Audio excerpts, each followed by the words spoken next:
Hi friends, எல்லோருக்கும் வணக்கம். எல்லோரும் எப்படி இருக்கீங்க? நல்லா இருக்கீங்களா? இன்றைக்கி இந்த கதையோட அடுத்த பகுதி தான் பார்க்க போகிறோம். அதுக்கு முன்னாடி நீங்கள் செய்ய வேண்டிய விஷயம் என்ன அப்படின்னு கேட்டிங்கன்னா, மறக்காமல் நம்ம சேனலை சப்ஸ்கிரைப் பண்ணிக்கோங்க. கீழே இருக்க பெல் பட்டனையும் கிளிக் பண்ணுங்கள். அப்போ தான் போடக்கூடிய வீடியோஸ் எல்லாமே உடனுக்குடனே நோட்டிஃபிகேஷன் வரும். ஸோ மறக்காமல் சேனலை சப்ஸ்கிரைப் பண்ணிவிட்டு வீடியோ பாருங்கள் ஃப்ரெண்ட்ஸ். வாங்க நம்ம கதைக்குள்ளே போகலாம். நான் எல்லாருக்கிட்டேயும் இந்த விஷயத்த நான் சொல்ல போகிறேன் அப்படிங்கிற மாதிரி என் ஹஸ்பண்ட்டை சொன்னேன்.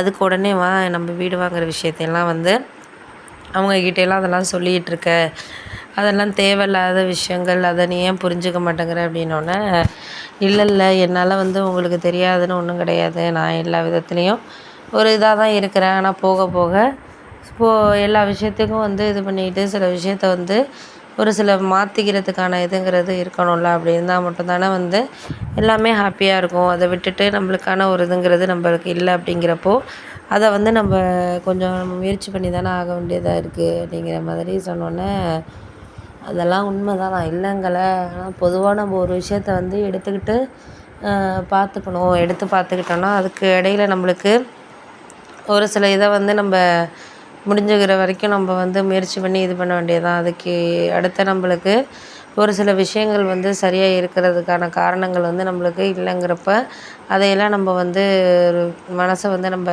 தைரியமாக வச்சுக்கணும். அதுதான் நம்மளுக்கு தேவைப்படக்கூடிய ஒரு விஷயங்கிறது அப்படின்னோடனே, ஆமாம் அதெல்லாம் உண்மை தான். அதையெல்லாம் நீங்கள் இது பண்ணிக்க வேண்டாம் அப்படிங்கிற மாதிரி என் ஹஸ்பண்ட் சொன்னார். நீ இப்போதைக்கு இந்த வீடு வாங்குகிற விஷயம், இந்த விஷயம்லாம் யாருக்கிட்டையும் எதுக்கும் சொல்லிகிட்டு இருக்க வேணாம்.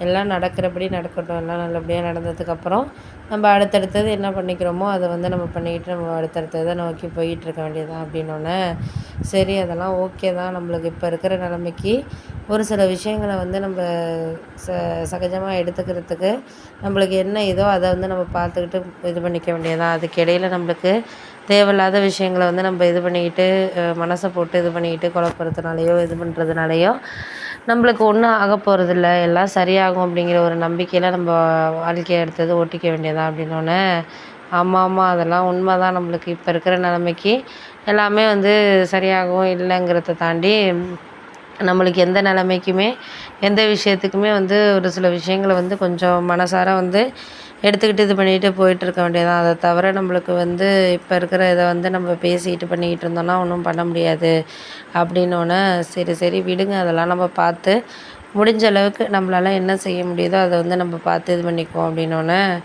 அதுக்கு இடையில நான் ஒன்றும் பேசலை. இதெல்லாம் நம்மளுக்கு சரியாக வருதோ இல்லையோ, இருந்தாலும் நம்மளுக்கு ஒரு சில விஷயங்களை ஒரு மனசார எடுத்துகிட்டு போகிறதுக்கான காரணங்கள்ங்கிறது நமக்கு வேணும். அப்படி இருந்தால் மட்டும்தான் நம்ம எந்த விஷயமா இருந்தாலும் செய்ய முடியும். அப்படி இல்லைன்னா நம்ம எந்த விஷயமே செய்ய முடியாது அப்படின்னோடனே, சரி விடுங்க, அதெல்லாம் நம்ம இப்போ பேசி அதை இது பண்ணிக்கிட்டு இருக்க வேண்டாம்.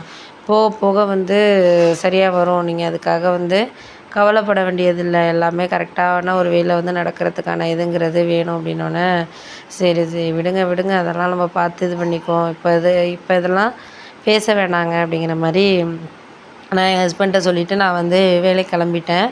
ஆனால் அவர் அதையே நினச்சிக்கிட்டு இருந்திருப்பார் போல இருக்குது. காலையில் சரியாகவே சாப்பாடு கொடுத்ததுக்கு சரியாக சாப்பிடவே இல்லை.